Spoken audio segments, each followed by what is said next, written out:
وما من دابة في الأرض إلا على الله رزقها। এই জমিনের মধ্যে যত ধরনের প্রাণী আছে, মাছ আছে, পশু আছে, সব প্রাণীগুলাকে মানুষগুলাকে রিজিক দেয় কে? তিমি মাছগুলো সকালবেলা সাগরের এই মাথা থেকে ওই মাথা যায় খালি পেটে, বিকেলবেলা পেট ভর্তি করে তিমি মাছরে ফিরায় দেয় কে? বাবুই পাখি সকালবেলা বাসা থেকে খালি পেটে বের হয়ে যায়, বাবুই পাখির পেট ভর্তি করে বিকেল বেলায় বাসায় ফিরিয়ে দেয় কে?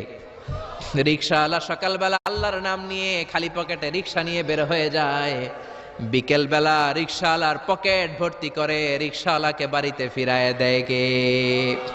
এজন্য রিজিক দেওয়ার মালিক একজন, তিনি কে? চিল্লায় বলেন না, তিনি কে? আল্লাহ ছাড়া কেউ রিজিকের ব্যবস্থা করতে পারে না।